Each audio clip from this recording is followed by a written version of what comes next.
8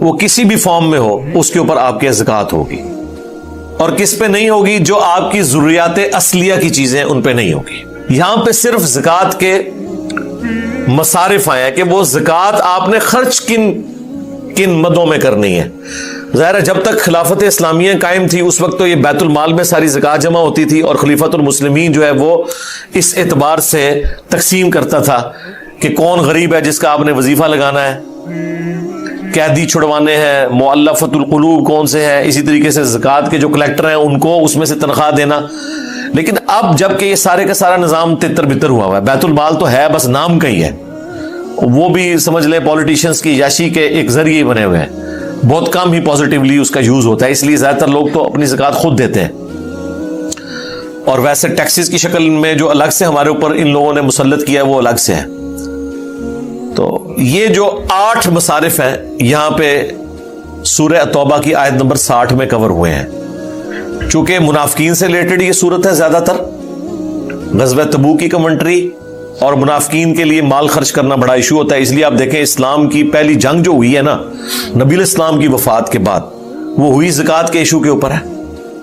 وہ کلمہ گو مسلمان تھے، انہوں نے کہا حضور فوت ہو گئے ہیں، بس قرآن میں آیا تھا کہ اے نبی ان کے مال میں سے صدقہ زکات وصول کرو، چونکہ اب حضور فوت ہو چکے ہیں تو ابو بکر کو تو ہم نہیں دیں گے. یہ تو نبی الاسلام کے لیے خاص تھا. اس طرح باطل تعویلات کرنی شروع کر دی.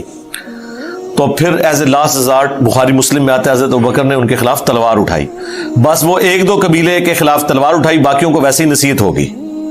ٹھیک ہے، اس میں حضرت ابوبکر کا خطبہ ہے بخاری مسلم میں. انہوں نے کہا کہ جس طرح اللہ تعالیٰ نے اپنا حق رکھا ہے ہمارے اعمال کے اعتبار سے نماز میں، اور اسی طریقے سے اللہ تعالیٰ نے حق رکھا ہے مال میں بھی زکات کی شکل میں. جو نماز میں اور زکات میں فرق کرے گا وہ کافر تصور ہوگا، میں اس کے خلاف قتال کروں گا.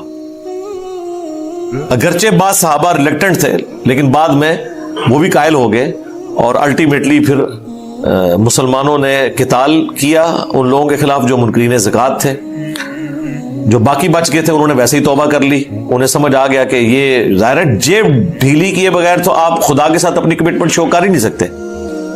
ان میں سے بعض ایسے بھی تھے جو کہتے تھے کہ ہم خود زکات کلیکٹ کریں گے اور اپنے قبیلے پہ خود ہی لگا لیں گے، آپ کو جمع نہیں کروائیں گے. تو یہ بھی اب پھر سارا سرکاری نظام حکومت کیسے چل سکتا ہے جب تک کہ سینٹرل پول کے اندر ساری رقم جمع نہ ہو، جبکہ خلافت کا نظام بھی قائم ہو.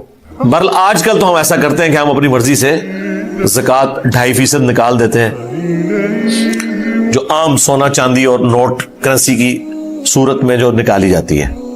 یہاں پہ 8 وہ مصارف ہیں جن پہ خرچ کرنا ہے خلیفۃ المسلمین نے، یا اگر کوئی انڈیویجول اپنی زکات نکال رہا ہے تو اس نے وہ ان جگہوں کے اوپر خرچ کرنا ہے اس کو. اور اس حوالے سے نبی الاسلام کی بڑی سختی ہے. بخاری مسلم دونوں میں حدیث ہے، ایسا نہ ہو کہ کوئی شخص قیامت والے دن اس حال میں مجھے پکار رہا ہو اور کہہ رہا ہو اغیثنی یا رسول اللہ، یا رسول اللہ میری مدد فرمائیں، اس حال میں کہ اس کی گردن کے اوپر وہ اونٹ سوار ہو جس کی اس نے زکات نہیں دی ہوئی. تو میں نے تمہیں دنیا میں بتایا تھا کہ زکات دینی ہے، میں تمہارے کچھ کام نہیں آؤں گا. ایسا نہ ہو کسی کی گردن پہ گائے سوار ہو اور وہ چیخیں مار مار کے مجھے پکار رہا ہو اغیثنی یا رسول اللہ. اب یہ اغیثنی یا رسول اللہ وہ بیج ہیں جو بنایا کرتے تھے یہ لوگ یہاں لگانے کے لیے، ہم خود بھی لگایا کرتے تھے.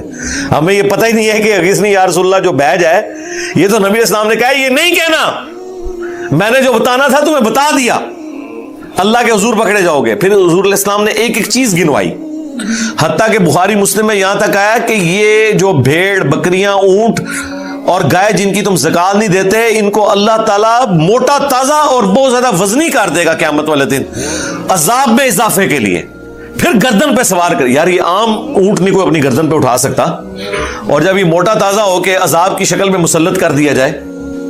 پھر بخاری مسلم میں آیا کہ سونا اور چاندی جس کی زکات لوگ نہیں دیتے یہ گنجے سانپ کی شکل میں مسلط کر دیے جائیں گے اور گلے میں اس کا توق ڈالا جائے گا.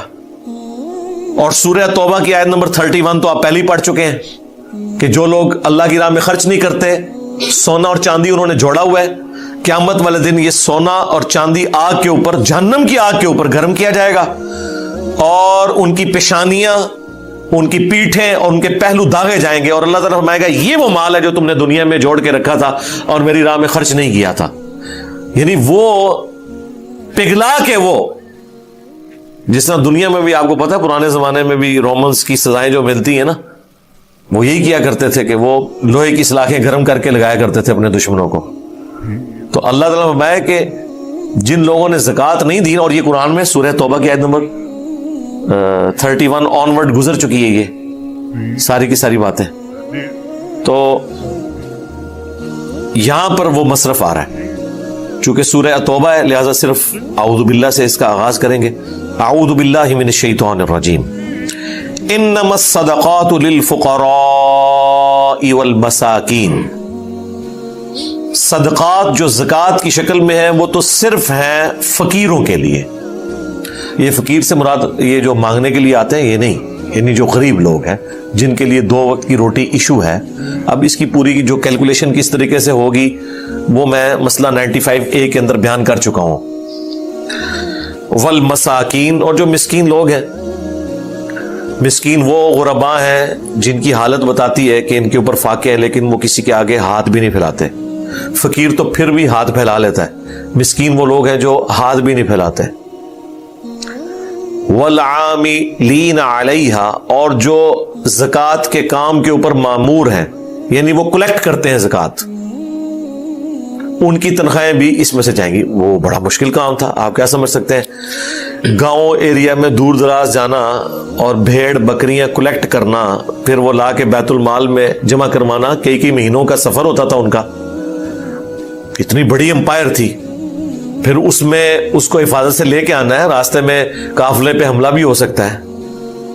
اچھا, اب اس سے یہ پتا چلا کہ یہ زکوٰۃ تو وہی کلیکٹ کی جا سکتی ہے جو سامنے, اب بھیڑ بکریاں تو آپ گن سکتے ہیں, لیکن ایک بندے نے اگر زیورات جوڑ کے رکھے ہوئے تو وہ جو زکوٰۃ کلیکٹ کرنے کے لیے گیا اس کو تو نہیں پتا اس نے اندر کتنا زیور جوڑا ہوا ہے, یہ سونے کے کوائن کتنے جوڑے ہوئے ہیں. اس کیس میں پھر اس نے خود ایمانداری سے زکوٰۃ نکالنی ہے. البتہ جو مویشی رکھے ہوئے تھے وہ تو گن لیتے تھے, ہاں اس کے پاس اتنے مویشی ہیں تو اس کے گیس اتنی وہ زکوٰۃ دے گا. 3 مصارف آ گئے, فقیر, مساکین اور جو ملازمین ہیں. والمؤلفۃ قلوبہم, اور جو تالیف قلب کے لیے جن کی مدد کرنا مقصود ہوتی ہے نا, نیو مسلمز, وہ چاہے امیر بھی ہوں ان کو بھی زکوٰۃ دی جائے. وہ بخاری مسلم میں آتا ہے نا کہ وہ صفوان کو نبی الاسلام نے 100 اونٹ دے دیے, اور دوسری طرف انصار مدینہ جو پوری زندگی قربانیاں کرتے رہے ان کو کچھ بھی نہیں. اور اسی وجہ سے پھر وہ چند نوجوان انصار کی زبان سے یہ گستاخانہ جملے نکل گئے کہ ابھی تو قریش کا خون ہماری تلواروں سے ٹپک رہا ہے اور اس شخص پہ اس کے قبیلے قریش کی محبت غالب آ گئی ہے. یعنی رسول اللہ کی طرف انہوں نے اس کا اشارہ کیا, نعوذ باللہ. اللہ تعالیٰ نے وحی کے ذریعے حضور کو بتا دیا. نبی الاسلام نے بلا کے پوچھا تو پھر بیچ میں بزرگ پڑ گئے بڑی عمروں کے, ان کا یا رسول اللہ یہ بچے ہیں, درگزر کریں, جذباتی لوگ ہیں, تو ہمارا عذر قبول کریں. حضور نے کوئی 295C نہیں لگائی, گستاخ رسول کی ایک ہی سزا, سر تن سے جدا. آپ نے فرمایا اللہ اور اس کا رسول اس کا عذر قبول کرتے ہیں. پہلے تو حضور نے ان کی معافی قبول کر لی, اور پھر آپ نے جسٹیفیکیشن دی ہے کہ میں ایسا کیوں کر رہا ہوں. آپ علیہ السلام نے فرمایا کہ کیا تم اس بات پہ راضی نہیں ہو کہ لوگ جو ہے وہ دنیا کا مال لے جائیں اور تم اللہ کے نبی کو اپنے ساتھ لے جاؤ. اللہ کی قسم اگر پوری دنیا ایک گھاٹی میں چلے اور انصار مدینہ دوسری گھاٹی میں, تو میں انصار مدینہ کے ساتھ ہوں گا. میرا جینا اور مرنا انصار مدینہ کے ساتھ ہے. پھر ان اصحاب نے کہا یا رسول اللہ ہم اللہ کے رسول کو ہی لے کے جائیں گے. تو وہ صفوان, ابو سفیان کو بھی 100 اونٹ دیے, بخاری مسلم میں آتا ہے. اب صفوان جو ہے وہ خود بتا رہے ہیں کہ نبی الاسلام پہ میں ایمان تو لے آیا تھا لیکن نبی الاسلام سے مجھے سخت نفرت تھی, وہ دل میں محبت پیدا نہیں ہوتی تھی, لیکن حضور مجھے اتنا دیتے رہے کہ الٹیمیٹلی نبی الاسلام کے لیے میرے دل میں محبت کے جذبات پیدا ہو گئے. ظاہر مال تو بڑوں کو گرویدہ کر دیتا ہے, لیکن یہ اچھی کاز کے لیے. اور اسی کانٹیکسٹ میں اگر کوئی کافر بھی ہے اور چانسز ہیں وہ اسلام کی طرف آ جائے گا, اس کی مالی مدد کی جائے, وہ بھی مؤلفۃ القلوب میں ہی آئیں گے, تو آپ ان کے اوپر خرچ کریں. وفر رقاب, اور گردنوں کو آزاد کرنے کے لیے، یعنی غلاموں کو آزاد کرنے کے لیے۔ اب غلامی کا سسٹم تو ظاہر نسل در نسل چل رہا تھا۔ غلام نے اگر آزاد ہونا ہوتا تھا تو وہ اپنے مالک کے ساتھ ایگریمنٹ کرتا تھا کہ اگر میں تمہیں اتنی کمائی کر کے دے دوں تو تم مجھے آزاد کر دینا۔ ظاہر وہ اپنی قیمت ادا کرے گا نا، کیونکہ مالک نے بھی اسے خریدا ہوا ہے، آگے اس نے بیچنا ہے۔ اس کی بجائے اگر وہ خود ریکویسٹ کرے، پہلے تو یہ بھی الاؤ نہیں کرتے تھے، پھر قرآن میں آیا کہ اگر کوئی اس طرح اجازت طلب کرتا ہے تو تم اس کے ساتھ یہ معاہدہ کر لیا کرو۔ پھر ایک رائٹ مل گیا غلاموں کو کہ وہ اپنی گردن چھڑوا سکتے ہیں۔ پھر وہ محنت مزدوری کر کے پیسہ جوڑتے تھے اور اپنی قیمت کے برابر ادا کرتے تھے، یا پھر کوئی امیر آدمی تھا ان کی قیمت دے دیتا تھا، جس طرح حضرت بلال حبشی کو آزاد کروایا حضرت ابوبکر نے۔ اور بخاری میں الفاظ ہیں، حضرت عمر کہا کرتے تھے ابو بکر ہمارے سید ہیں کیونکہ انہوں نے ہمارے سید بلال، سیدنا بلال کو آزاد کروایا۔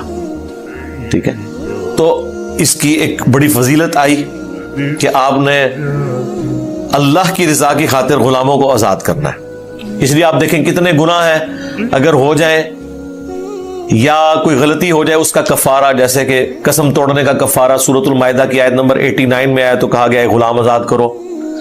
ایکسیڈنٹل قتل ہو جائے، قتل ناحق ہو گیا لیکن جان بوجھ کے نہیں ہوا، تو اس کی سزا بھی ہے کہ ایک غلام آپ نے آزاد کرنا ہے۔ تو اس طرح اسلام نے اسے اتنا ڈسکریج کیا کہ الٹیمیٹلی سسٹم دنیا سے ختم ہو گیا۔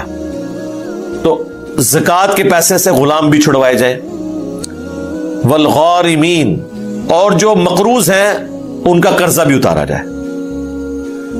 یعنی اگر کسی کے اوپر قرضہ ہے تو آپ اس کا قرضہ اتار سکتے ہیں زکوٰۃ کی رقم سے، لیکن یہ نہیں ہے کہ اس نے آپ کا قرضہ دینا ہے تو آپ اسے کہ بھائی تو میرا اینا دینا ہے تو میں نہیں زکوٰۃ دینے سے پائی برابر ہو گیا۔ نہیں، بعد میں تو نہیں ایسے کیا جا سکتا۔ ہاں پہلے ایسے ہو سکتا ہے کوئی شخص آپ سے قرض مانگے اور آپ کو پتا ہے یہ واپس کوئی نہیں کر سکے گا، تو آپ اسے زکوٰۃ کی مد میں دے دیں، اور یہ بتانا اس کو کوئی ضروری نہیں ہے۔ ہاں یہ آپ اسے کہہ دیں کہ بھائی یہ رکھ لو، جب آسانی ہو ٹائم کیا ہوتا ہے تو واپس کر دینا، واپس تو انہیں کو نہیں کرنا، تسی پاویں کہو یا نہ کہو۔ لیکن اگر آپ اس کو یہ ریلیکس کر دیں گے ٹھیک ہے جب تیرے پاس توفیق ہوئی، اور اگر نہ ہوئی تو یار نہ دینا، اور اپنے ذہن میں یہ نیت کر لے کہ میں نے اسے زکوٰۃ دی ہے۔ اب اگر خدا نہ خواستہ اس نے واپس کر دیا، ویسے کوئی چانسز نہیں، آپ بے فکر ہو جائیں، آپ یہ نہ بھی کہیں تو تب بھی اس نے واپس نہیں کرنا الا ماشاء اللہ، تو آپ بے فکر ہو جائیں۔ اگر وہ آپ کو بعد میں کبھی واپس کر بھی دیتا ہے تو آپ لے کے کسی اور غریب کو دے دیجیے گا، ادروائز آپ کی زکوٰۃ ادا ہو جائے گی۔ آپ نے پہلے نیت کرنی، بعد میں نہیں۔ اور بعد کا بھی ایک طریقہ ایسا ہو سکتا ہے، وہ پھر رزق کے اوپر ہے کہ اگر آپ کا کسی نے قرضہ دینا ہے تو آپ اپنی زکوٰۃ کی رقم اس کو دیں، اسے کہیں کہ بھئی یہ تمہیں زکوٰۃ لگتی ہے، تو ایسے لوگ تو خود ہی کہہ دیتے نہیں ہمیں زکوٰۃ لگتی ہے۔ ویسے زکوٰۃ کے لیے بتانا کوئی ضروری نہیں ہوتا، لیکن آپ نے اپنا وہم نکالنا ہے تو اسے بتائیں کہ بھائی میں نے یہ زکوٰۃ دینی تھی تو اس طرح کرو، یہ تم زکوٰۃ رکھ لو، ٹھیک ہے۔ اور جب وہ پکڑ لے تو اسے کہ بھیا میرا قرض اتار لو، اب اس کی مرضی ہے وہ اتارے یا وہ بھی رکھ لے، ٹھیک ہے نا، یہ اس کی مرضی ہے، پابند نہیں آپ کر سکتے۔ تو یہ ایک ذریعہ ہے کرنے کا۔ وفی سبیل اللہ، اور اللہ کی راہ میں۔ اب اسپیسیفکلی فی سبیل اللہ قرآن کی ٹرم میں تو جہاد اور قتال کے لیے کہ آپ اس میں زکوٰۃ دیں۔ صحابہ کرام کرتے تھے قربانی۔ غزوہ تبوک کے موقع پر حضرت عثمان غنی رضی اللہ تعالیٰ عنہ نے، جامعہ ترمذی میں آتا ہے کہ 700 اونٹ دے دیے ہیں، اشرفیاں دی ہیں۔ حضور اتنے خوش ہوئے ہیں کہ وہ اشرفیوں کو الٹ پلٹ کرتے تھے اور فرماتے تھے عثمان جنتی ہے، آج کے بعد جو مرضی کرے۔ تو آپ اللہ کی راہ میں فی سبیل اللہ کی کیٹیگری میں یہ چیز بھی انوالو ہے۔ باقی جو دعوت و تبلیغ کا کام ہے، کورالری کے طور پر آج کے دور میں سب سے بڑی اگر کوئی فی سبیل اللہ کی مد ہے نا تو یہ والا جہاد اور قتال ہے جو آپ دعوت توحید کر رہے ہیں۔ اتنی گمراہی میں آپ سچائی کے لیے آواز بلند کریں۔ اسی لیے علماء عرب نے ریٹن میں فتویٰ دیا ڈاکٹر ذاکر نائک کو کہ آپ کا جو پیس ٹی وی ہے اس سے آپ کمائی نہیں کر رہے، وہ پیس ٹی وی سے بس اتنا حاصل کرتے ہیں کہ صرف پیس ٹی وی کے ملازمین کی تنخواہ اس میں سے نکل آئے، بس یہ نہیں کرتے کہ پروفٹ کا انہوں نے ذریعہ اسے بنا لیا۔ اس میں ڈاکٹر ذاکر نائک خود بھی ظاہر ہے کہ اسی بیت المال میں سے اپنا بھی خرچہ پانی چلاتے ہیں، تو وہ تو ان کو اجازت ہے، وہ کر سکتے ہیں۔ تو اس شرط کے اوپر علماء عرب نے ڈاکٹر ذاکر نائک کو یہ فتویٰ دیا کہ پیس ٹی وی کے لیے بھی زکوٰۃ لگ جائے گی. پھر انہوں نے زکوٰۃ بھی کلیکٹ کی اس کے لیے, کیونکہ فی سبیل اللہ کی مد میں تو آتا ہے. آپ قرآن ترجمے والے پرنٹ کروا کے مساجد میں رکھوانا چاہتے ہیں, زکوٰۃ کی مد میں سے دے سکتے ہیں. ایون مسجد کی تعمیر کرنا چاہتے ہیں, آج کے دور میں یہ بھی ایک فی سبیل اللہ کا ذریعہ ہے, تو مسجد بھی فی سبیل اللہ میں. اور قتال صرف آپ نے کافروں کے خلاف نہیں کرنا ہوتا, علمی قتال بھی ہے. بخاری مسلم میں جو حدیث ہے نا کہ میری امت کا ایک گروہ قیامت تک قتال کرتا رہے گا حق کی خاطر, اور وہ غالب رہیں گے یہاں تک کہ قیامت قائم ہو جائے. اس کو جہادی تنظیمیں اپنے اوپر لگاتی ہیں, لیکن اس وقت پریکٹیکلی جہادی تنظیمیں کیا غالب ہیں وہ آپ کے سامنے ہی ہیں. آپس میں لڑ رہے ہیں, ایک دوسرے کو مار رہے ہیں. زیادہ تر جہادی تنظیمیں مسلمانوں کو ہی قتل کر رہی ہیں. امام بخاری نے اس پہ باب باندھا ہے ہوا اہل العلم, اس سے مراد اہل علم ہے جو علم کی خاطر قتال کرے. کیونکہ امام بخاری نے تو کوئی جہاد اور قتال نہیں کیا, وہ تو پوری زندگی انہوں نے صحیح بخاری لکھنے میں ہی لگائی ہے. تو آپ کیا سمجھتے ہیں کہ امام بخاری نے کوئی قتال نہیں کیا؟ ہزاروں لاکھوں جو مجاہدین ہیں ان کا قتال ایک پلڑے میں, اور جو صحیح بخاری انہوں نے خدمت کی ہے وہ ایک پلڑے میں. یہ بھی تو ایک قتال ہے نا. باطل کے جو جھوٹے دلائل ہیں ان کا مقابلہ کرنا علمی دلائل کے ذریعے, یہ بھی قتال ہے. اور پاکستان میں تو واقعی قتال ہے, کیونکہ اس کے بدلے آپ قتل ہو جاتے ہیں. ہاں, آپ قرآن و سنت کی آواز بلند کریں, آپ واجب القتل ہیں. آپ ہندو ہو, کوئی واجب القتل نہیں, وہ بھی نہیں ہونے چاہیے. آپ کرسچن ہو, کوئی مسئلہ نہیں ہے. آپ اونچی آمین کہیں, آپ کو کوئی ہندو, عیسائی, سکھ مسجد میں آ کے نہیں مارے گا کہ تو نے آمین اونچی کیوں کہی, مسلمان مارے گا. تو یہ تو آپ دیکھ لیں کیا حالت ہو چکی ہوئی ہے. تو فی سبیل اللہ کی مد میں ہر وہ نیکی کا کام جس سے اسلام کو سپورٹ ہو سکتی ہے, چاہے اس میں کوئی شخص مالک ہو یا نہ ہو, خواہ وہ امیر پہ پیسہ لگ رہا ہے یا غریب پہ لگ رہا ہے, خواہ وہ قرآن کی پرنٹنگ ہو, خواہ وہ کوئی بروشر چھپوا کے توحید کے حوالے سے تقسیم کرنے ہو, خواہ اس کے لیے کوئی ٹی وی چینل کھولنا ہو, کوئی بھی ذریعہ اختیار کرنا ہو, وہ سب کے اوپر زکوٰۃ لگ جائے گی. فی سبیل اللہ کی مد بہت بڑی ہے. وابن السبیل, اور مسافروں کے لیے. اب مسافر کے لیے امیر و غریب ہونا ضروری نہیں ہے. مسافر ہے ہی خود بیچارے غریب الوطنی میں ہے, اور جمع پوجی لے کے نکلتے ہیں. بعض اوقات راستے میں ڈاکو بھی لوٹ لیتے تھے, نہ بھی لوٹے. اب مسافر آپ کے پاس آئے ہوئے ہیں تو آپ ان کے اوپر زکوٰۃ کے پیسے کے ذریعے ان کے اوپر خرچہ کر سکتے ہیں. مثلا یہاں ہماری اکیڈمی میں میجورٹی تو مسافر آئے ہوئے ہوتے ہیں, اور زکوٰۃ کی مد میں اگر ہم ان کے اوپر کوئی پیسہ لگاتے ہیں تو اس میں امیر اور غریب کی کوئی تفریق نہیں ہوگی, آپ لگا سکتے ہیں. اور یہ حنفی بھی مانتے ہیں, یہاں یہ نہیں ہے کہ وہ نہیں مانتے, وہ بھی مانتے ہیں کہ ٹھیک ہے یہ اب اس میں مسافر کی کیٹیگری میں آ رہا ہے. پھر انہوں نے بہت فائدے بھی اٹھائے. وہ کہتے ہیں مسافر کے اوپر قربانی بھی نہیں ہے, جتنا مرضی امیر ہے ٹھیک ہے, وہ مسافر ہے, روزے بھی چھوڑ دے, مسافر ہے, بالکل ٹھیک ہے, لیکن بعد میں تو خود ہی رکھنے ہیں نا, کسی اور سے تو نہیں رکھوانے. تو اس طرح مسافر والا معاملہ جو ہے نا وہ اپنی جگہ. تو یہ سر 8 مصارف ہیں, اور ان میں بھی جو ایک مصرف ہے نا فی سبیل اللہ, اس کی کیٹیگری میں ہر وہ نیکی کا کام داخل ہے جو آپ دین کی ترویج کے لیے کر سکتے ہیں. مگر کوئی عالم دین ہے, قرآن و سنت سکھا رہا ہے, اور وہ کہتا ہے جی مجھے آپ ایک HD ریکارڈنگ والا کیمرہ خرید دیں جس کی قیمت مارکیٹ میں 1.5 لاکھ روپے ہے, تو آپ زکوٰۃ کے پیسے سے اس کو لے کے دے سکتے ہیں. دین کے لیے آپ نے خرچ کیا. لیکن وہ علماء دین جو کہ مسجد میں اپنی نماز بھی آخری صف میں آگے پڑھتے ہیں, اور لاکھوں کے چندے انہوں نے اکٹھے کیے ہوئے ہیں, اور مسجد کی ایک ٹوٹی خراب ہوتی ہے, پتہ نہیں خود ہی کروا دیتے ہیں تاکہ چندہ اکٹھا کر سکیں, اور وہ آ کے آپ کو جمعے دن اپیل کریں کہ یہ ہمارے مسجد کی وضو خانے کی ٹوٹیاں جو ہے خراب ہیں, گیزر خراب ہوا ہے, نیا لگوانا, چندہ دیں. تو ان سے پوچھو جو پہلے چندے لیے وہ اسی لیے تو لیے تھے, اور پھر خرابی ہوئی ہے پھر نہ صرف چندہ مانگتے پہ ہو. اور حالت یہ ہوگی کہ 40, 50, 60 لاکھ 1 کروڑ کی گاڑیاں انہوں نے بھی اپنے بچوں کو خرید کے دی ہوئی ہوں گی, اور بچوں کی تعلیم کیا ہوگی, میٹرک فیل. کام کیا کرتے ہیں, ابا جی جو ہے مولوی ہیں, یہ کام کرتے ہیں, وہ خود تو کچھ بھی نہیں کرتے. تو وہ پیسہ دین کے نام, اور اسی مدرسے میں وہ بچے جن کی خاطر لوگوں نے چندے دیے تھے وہ بیمار پڑے ہوئے ہیں, انہیں کوئی دوائی لے کے دینے والا کوئی نہیں, ان کے کپڑے میلے ہیں, دھونے والا کوئی نہیں ہے, جن کے نام سے وہ لوگ کھا رہے ہوتے ہیں, وہ بیچارے ذلیل و خوار ہو رہے ہوتے ہیں. یہ پریکٹیکلی ہم نے دیکھا ہے. یقین کریں کئی مدارس میں تو آپ بچوں کے ساتھ کھڑے ہو کے نماز نہیں پڑھ سکتے, پورا نماز کے اندر وہ کھجلی کرتے رہتے ہیں, ان کو دانے نکلے ہوئے ہوتے ہیں, کیونکہ ان کو کوئی دوائی نہیں لے کے دیتا. اور دیکھیں چھوٹے چھوٹے بچے ہیں یار, یعنی جو شخص شادی شدہ نہیں ہے یا اس کے بچے نہیں ہیں, اس کو تو اس چیز کا احساس نہیں ہے. جن کے بچے ہیں ذرا ان سے پوچھیں کہ یار یہ کسی کے بچے نہیں ہیں؟ ظالموں, 8-8 9-9 سال کے بچے, یقین کریں ان کے ہاتھوں کے اوپر ایسے نشان بنے ہوتے ہیں کھجلی کے, سردیوں میں کھجلی کر کر کے پورے یعنی ان کے جسم کے اوپر نشانات بن جاتے ہیں. کوئی کریم ان کو لے کے دینے کے لیے تیار نہیں ہے, لیکن اپنی گاڑی انہوں نے پیٹرول والی رکھی ہوئی ہے 80-90 لاکھ والی, اور فضول گھومتے ہیں دین کی خدمت کے لیے. اور وہ پیٹرول جو ڈل رہا ہے, اور وہ گاڑی بھی اس بچے کے صدقے اسے ملی ہوئی ہے, اس کے ذریعے انہوں نے چندہ اکٹھا کیا ہوا نا. یہ لوگوں کا حال ہے.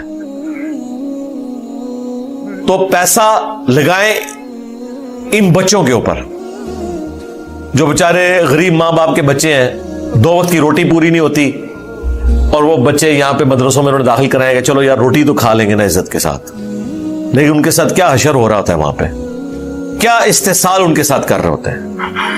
ان کو جو کھانا دے رہے ہوتے ہیں, بکرا آپ دے کے آتے ہیں مدرسے میں, آپ کبھی وہ بکرا جو آپ نے دیا انہیں کہ ادھر پکا کے ان کو کھلائیں, تو آپ جا کے ان کو کھاتے ہوئے دیکھ لیں, اتنی سی بوٹی رکھی ہوئی ہوگی اور اکثر کو شوربے ہی دے رہے ہوں گے, اور وہیں ایک کاری بیٹھا ہوگا اور اس کی جو پلیٹ ہے اس سے بوٹیاں اچھل کے باہر گر رہی ہوں گی, ایسے کر کے پہاڑی بنی ہوئی ہوگی بوٹیوں کی, ادھر ہی بیٹھ کے کھا رہا ہوگا وہ, اور کھانے کے بعد اٹھا نہیں جائے گا اس سے, اتنے پیٹ نکلے ہوئے ہوں گے. یار اپنا کما کے تم اتنی بوٹیاں کھاؤ, ہمیں کوئی اعتراض نہیں آپ کے اوپر, کھاؤ جتنا مرضی کھاؤ, لیکن ان غریبوں کے نام کے اوپر تم کھا رہے ہو اور ان کو بھوکا رکھا ہوا ہے, خود کھا رہے ہو, تو یہ تو حرام ہی کھا رہے ہو نا. اس طرح کے بچے جب پڑھ کے نکلیں گے, ابھی تو میں وہ بات ہی نہیں کر رہا جو جنسی استحصال کرتے ہیں بچوں کا, یہ لوگ وہ الگ سے ہے, وہ پڑھنے کے لیے چھوڑ گئے, یہ انہوں نے اور کام ان کے ساتھ ڈالے ہوئے ہوتے ہیں, پلس جو انہوں نے اپنی خدمت کے لیے انہیں رکھا ہوتا ہے. گھر بیویاں جو ہیں وہ ان کو گالیاں دے کے نکالتی ہیں, اور یہاں کے یہ بچوں سے کبھی جو ہے وہ ٹانگیں دبوا رہے ہوتے ہیں, اور کبھی کوئی اور خدمت کروا رہے ہوتے ہیں. یہ ان کی حالت ہوتی ہے, ہم نے خود دیکھا, کخ بھی نیچے پندے اٹھ کے, اور بچوں کی ڈیوٹی لگائی ہوئی ہے, اور بچے بھی بےچارے وہ سمجھتے ہیں کہ استاد کی خدمت کرنی ہے. یار یہ استاد ہیں, یہ اس قابل ہے کہ ان کی خدمت کی جائے, ان کو تو جیلوں میں ڈالنا چاہیے, اور ان کے اوپر جو ہے نا وہ کیڑے مکوڑے چھوڑنے چاہیے, چیونٹیاں چھوڑنی چاہیے جیلوں میں ڈال کے. یہ تو اس قابل ہے. کیا اپنے بچوں کے ساتھ یہ کچھ کریں گے؟ یہ یقین کریں اتنا ترس آتا ہے. میں تو کوشش کرتا ہوں یار میں کسی ایسی مسجد میں اب نماز نہ پڑھوں جہاں مجھے کوئی بچہ نظر آ جائے اس طرح کا, میرا دل پسیج جاتا ہے یار. ان کے اپنے بجلی کے بل 60,000 70,000 لاکھ میں بھی آ رہا ہوتا ہے, لیکن گیس نہیں ہے, بجلی کا ایک گیزر بچوں کو نہیں لگا کے دے سکتے کہ یار وہ بیچارے عصر سے مغرب بیٹھ کے کپڑے ٹھنڈے پانی کے ساتھ دھو رہے ہوتے ہیں, پھر ان میں سے کئی بیمار ہوتے ہیں اور کئی بچے مر بھی جاتے ہیں. مدارس میں کئی بچوں کی ڈیتھ ہو گئی ہے ٹھنڈ ہونے کی وجہ سے, انہیں وہ فیسلٹیز نہیں انہوں نے دی ہوئی, اور خود ان کے نام کے اوپر انہوں نے ساری فیسلٹیز اویل کی ہوئی ہیں. اس وقت انہیں خیال نہیں آتا یار یہ جو فی سبیل اللہ ہے, اور وابن السبیل بھی ہیں, وہ مسافر ہے نا, اللہ کی راہ کے مسافر ہیں بیچارے. یار ماں باپ اس لیے چھوڑ کے گئے ہیں, آپ ان کے ساتھ یہ کچھ سلوک کریں, ان پہ یہ ظلم ڈھائیں. آپ کبھی ان بیچاروں کو کپڑے دھوتے ہوئے دیکھیں یار, بڑا آدمی نہیں بیٹھ کے وہاں پہ اتنی دیر ٹھنڈے پانی کے ساتھ کپڑے دھو سکتا, جو یہ چھوٹے چھوٹے بچے بالکل معصوم یار, 8-8 10-10 سال کے بچے. ہمارے بچے تو یقین کریں مطلب 8-8 10 سال کیا یہ 15-15 سال کی عمر میں وہ جو ہے وہ اٹھ کے پانی نہیں خود پی سکتے. ہم اتنی احتیاط کرتے ہیں کہ یار چلو بچے ہیں, ترس دل پسیجتا ہے. انہوں نے دوسروں کے بچوں کے ساتھ یہ سلوک کیا بھائی, اور اس سے بڑھ کے ان کے نام کا لے کے کھا